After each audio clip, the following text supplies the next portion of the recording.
नमस्कार दोस्तों, कैसे हैं आप लोग। उम्मीद करता हूं कि सभी लोग स्वस्थ होंगे और मस्त होंगे। स्वागत करता हूं आपका गौतम सी टेट क्लासेस में। तो चलिए दोस्तों, आज की क्लास की बात करते हैं। बिल्कुल भी समय बर्बाद नहीं करेंगे।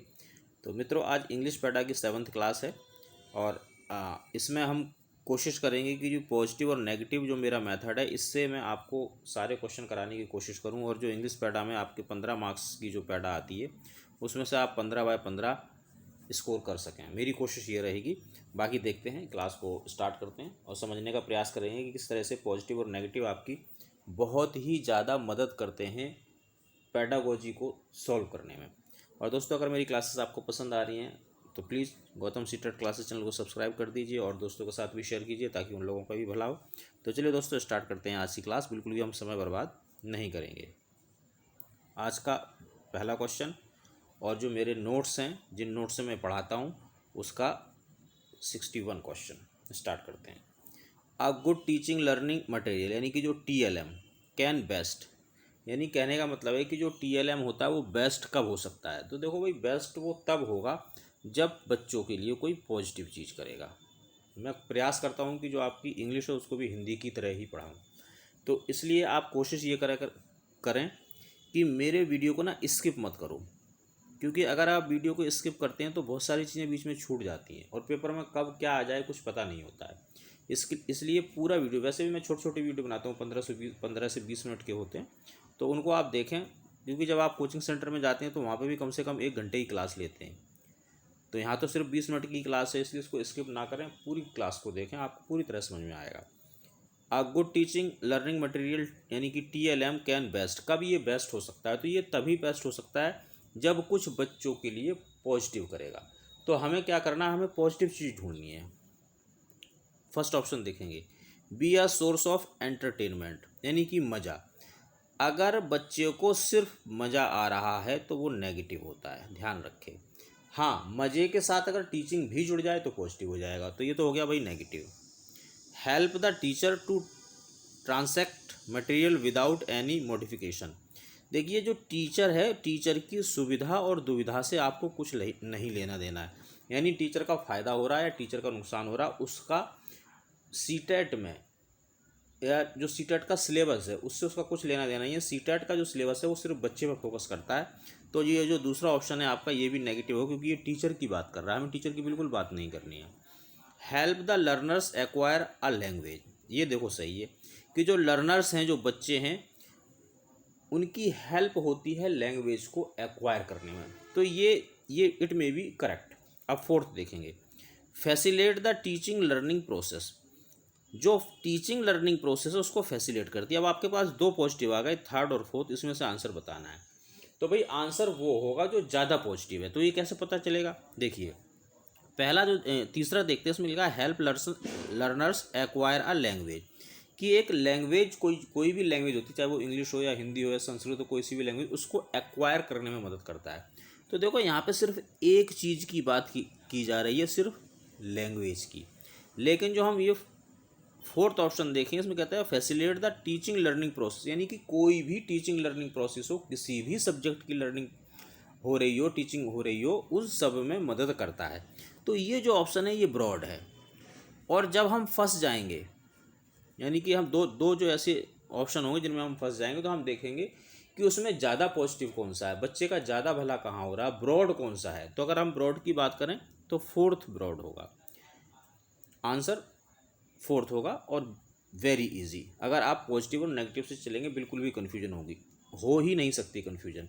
देखो, लेकिन पॉजिटिव और जो नेगेटिव है उसको सीखने का तरीका क्या है। सबसे बेस्ट तरीका है कि आप जिस सब्जेक्ट की भी क्लास देख रहे हैं, क्लास 1 से देखना शुरू करें। क्योंकि जो ये पॉजिटिव और नेगेटिव वर्ड्स हैं, मैं हर क्लास में मैं कोई एक आधा शब्द पकड़ के उसको क्लियर करता हूँ पूरी तरह से कि भाई ये इसलिए पॉजिटिव है, इसलिए नेगेटिव है। अगर आप क्लास सीरियल वाइज नहीं देखेंगे तो बहुत सारी चीज़ें मिस हो जाएंगी फिर। और जो बच्चे आज डायरेक्ट 7th क्लास देख रहे हैं, तो हो सकता है उनको समझ में भी ना आएगी भी पॉजिटिव नेगेटिव होता क्या है। तो इसके लिए आप सारी क्लासेस को सीरियल वाइज देखेंगे, आपका सीटेट जरूर क्लियर हो जाएगा। नेक्स्ट क्वेश्चन देखते हैं, while providing feedback to the parents a teacher should note, जब टीचर बच्चों का फीडबैक पेरेंट्स को दे रहा हो तो उसको क्या नहीं करना चाहिए। तो भाई जो नेगेटिव चीज़ है वो मत करना, करना क्या है, जो पॉजिटिव चीज़ है वो करना है। तो चलिए स्टार्ट करते हैं। Give qualitative feedback about the children, यानी कि बच्चे की जो क्वालिटी वाली चीज़ें हैं जिससे बच्चे की क्वालिटी निखर के आती है उसका फीडबैक देना चाहिए। तो हाँ, ये तो बात भी सही लग रही है, पॉजिटिव लग रही है, पॉजिटिव फील आ रहा है इसमें। Share the incident recorded in the encodes, यानी कि जो बच्चे के इंसिडेंट हैं, बच्चे ने क्लास के अंदर क्या किया, कितनी प्रगति की, कितनी उन्नति की, कितनी अवनति की, किसके साथ लड़ाई हुआ, किसके साथ झगड़ा हुआ, वो जो रिकॉर्ड्स हैं आपके पास, एनकोड्स जो हैं, उनको शेयर करना है पेरेंट्स के साथ। तो जी हाँ, ये चीज़ करनी चाहिए, तभी तो पेरेंट्स को पता चलेगा कि उनका बच्चा क्या कर रहा है स्कूल में। Third, compare their children with other children, compare करना, राम की सीता से कंपैरिजन बिल्कुल भी नहीं करनी। अगर आप एक बच्चे की दूसरे बच्चे के साथ कंपैरिजन करते हैं तो ये बिल्कुल ही नेगेटिव होता है, इसको नेगेटिव कर दो। Compare the current performance of the child with the previous performance, अगर आप कंपेयर ही करना चाहते हैं तो बच्चे की परफॉर्मेंस को बच्चे की परफॉर्मेंस से कंपेयर करो, यानी कि जो राम की परफॉर्मेंस है उसका कंपैरिजन राम की ही परफॉर्मेंस से करना है, श्याम की से नहीं करना है।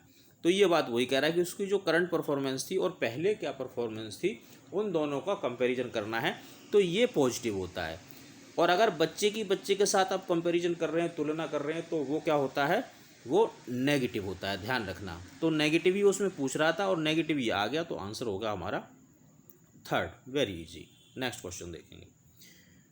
विच one of the following would be the best evidence to demonstrate to parents and administrators what student can do with language, यानी कि इन चारों में से वो कौन सी बेस्ट चीज़ है जो हम दिखा सकते हैं पेरेंट्स को और जो हमारा एडमिनिस्ट्रेशन है उसको कि बच्चा लैंग्वेज के साथ क्या कर रहा है, कितना अच्छा कर रहा है।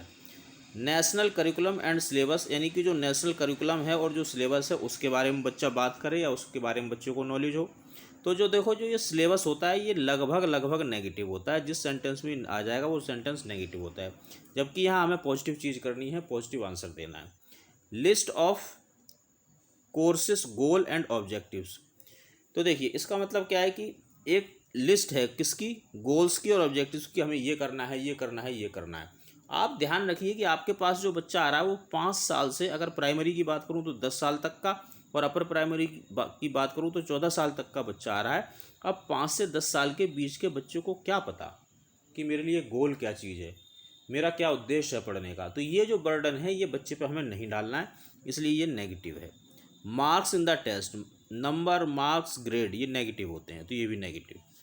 पोएम्स और paragraph written by the student, अगर बच्चे ने कोई काम किया है तो उससे ज़्यादा पॉजिटिव कुछ नहीं है। सीधा सीधा आंसर करेंगे कि बच्चे ने जो पोएम्स लिखी हैं, जो पैराग्राफ लिखी हैं, वो उनके पेरेंट्स को दिखाओ, देखो आपका बच्चा ये कर पाता है। तो इससे पता चलेगा कि लैंग्वेज में बच्चे की कितनी पकड़ हुई है। Answer will be fourth. Next question देखेंगे। देखो भाई, मेरा हमेशा ये मकसद रहता है कि मैं आपको एजुकेशन दूँ, पढ़ाऊँ। फालतू की बात करने की मेरी वैसे भी आदत नहीं है और मैं करता भी नहीं, इसलिए मेरे वीडियो जल्दी ख़त्म हो जाएगा। शर्त यह है कि आप इसे अगर ध्यान से देखेंगे तो आपके बहुत काम आएगा। If a student is making pronunciation errors, the best way to help him और हर इज़ टू, यानी कि बच्चा प्रोनाउंसिएशन यानी कि उच्चारण से संबंधित गलतियाँ कर रहा है, वो किसी वर्ड को ठीक से नहीं बोल पा रहा है, तो उसकी हेल्प करने का सबसे बेस्ट तरीका क्या होगा। तो सबसे बेस्ट तरीका भाई वही होगा जो पॉजिटिव होगा। क्लियर है, तो हम पॉजिटिव ढूंढने की कोशिश करेंगे। यहाँ से स्टार्ट करते हैं। मोक एट हर, हिम और her in class for incorrect pronunciation, यानी कि अगर उसने इनकरेक्ट प्रोनाउंसिएशन किया है तो उसके लिए उस बच्चे को मोक करना है, उसको दिखाने के भी ये तूने क्या कर दिया। अब अगर आप ऐसे करोगे तो क्या होगा, बच्चा यहाँ पे शर्मिंदा हो जाएगा, उसे शर्म महसूस होगी कि भाई मेरे को इन्होंने सब बच्चों के सामने ऐसा बोला, भाई तूने ये क्या कर दिया। और ऐसा कोई काम अगर आप कर रहे हैं जिससे बच्चा अनकंफर्टेबल फील कर रहा है तो वो पूरा सेंटेंस नेगेटिव होता है। स्कोल्ड हिम और her in class for incorrect pronunciation, scold करना, गाली देना, दंड देना, ये सारी चीज़ें नेगेटिव होती हैं। पनिशमेंट देना ये तो हो ही नहीं सकता। कॉल हिज और her parents and complain, parents negative होते हैं। स्कूल के अंदर जो देखो, जो सीटेट का जो सिलेबस है वो बच्चे की जो स्कूल की लाइफ होती है उस स्कूल की लाइफ के आसपास घूमता है। अब स्कूल से बाहर का कोई भी बंदा, चाहे वो पेरेंट्स ही क्यों ना हो, वो नेगेटिव होते हैं। तो ये भी नेगेटिव, ये नेगेटिव, ये नेगेटिव, ये नेगेटिव, पूछ पॉजिटिव रहा है। तो अगर आपको समझ में आए तो भी ठीक है, नहीं आए तब भी इसी को आंसर कर देना। बाकी हम समझ लेते हैं। प्रोवाइड हिम हर, हिम या हर मतलब लड़का है तो लड़की है तो, with correct pronunciation without any humiliation, यानी कि बच्चे को बिल्कुल करेक्ट प्रोनाउंसिएशन आप करके बताइए बिना उसकी बेइज्जती किए, क्योंकि देखो भाई जो बच्चे की इज्जत होती है वो उसे सबसे ज़्यादा प्यारी होती है। आप नोट करना, अगर किसी ने उसकी बेइज्जती कर दी है ना भाई साहब, वो पता नहीं कब तक याद रखता, हम तो फिर भी भूल जाएंगे, हम बड़े हैं। सपोज करो उसकी बुआ आई घर पे, है ना, और उसकी बेइज्जती करके चली गई, तो उसे अगली बार भी याद रहेगा, आएगी तो नमस्ते नहीं करेगा, वो कहेगा नहीं नहीं ये बुआ ने मेरे को ऐसे बोला था। तो बच्चों को ह्यूमिलेट बिल्कुल भी नहीं करना है और उसको सही चीज़ भी बतानी है। तो answer will be A first. Scribbling is a stage of, scribbling का मतलब होता है घसीटना।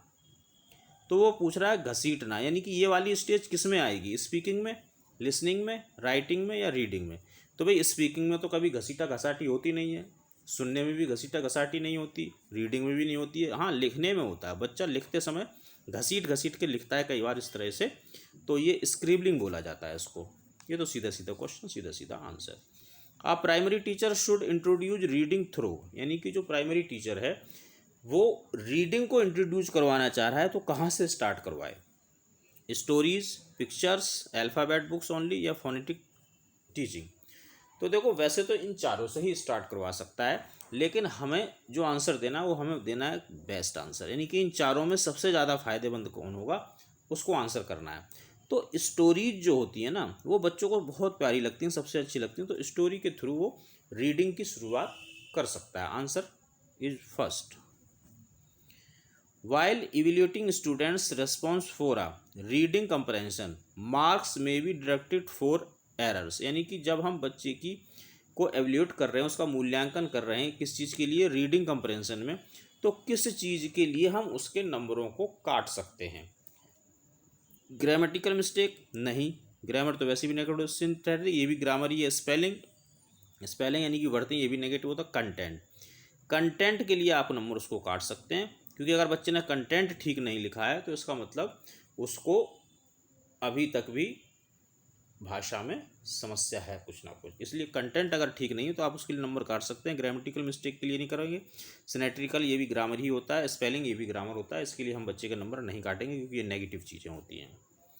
इन class second, sharing stories, familiar experiences and interest, employing gestures where appropriate is a sub skill of, यानी कि अपनी स्टोरी शेयर करना, जो बच्चे के साथ कोई एक्सपीरियंस हुआ है और आपके साथ भी हुआ उसको फैमिलियर करना, एक दूसरे के साथ शेयर करना, इंटरेस्ट शेयर करना, और एप्रोप्रिएट गेस्चर के साथ, यानी कि जब आप बता रहे हो कि हाँ रे मैं वहाँ गया था, जंगल में से जा रहा तो मुझे डर लग रहा था, तो वो जो डर का जो एक गेस्चर है वो आपके फेस पे आना चाहिए। ये सब चीज़ें जब आप करते हैं तो किस सब स्किल पे काम कर रहे हैं, रीडिंग पे, लिसनिंग पे, राइटिंग पे या स्पीकिंग पे। तो देखो भाई रीडिंग में गेस्चर कैसे दिखाएंगे, नहीं दिखा सकते, लिसनिंग में भी नहीं दिखा सकते, राइटिंग में भी नहीं दिखा सकते, स्पीकिंग में दिखा सकते हैं। तो आंसर क्या होगा, C, speaking. In the case of vocabulary use, grammar provides a pathway to learners to, यानी कि जब जो वैकेबुलरी होती है उसके यूज में जो ग्रामर है वो किस तरह से मदद करता है लर्नर्स की, देखेंगे। पॉजिटिव वे होगा कुछ जहाँ से वो मदद करेगा। Speak in formal situation with greater accuracy and confidence.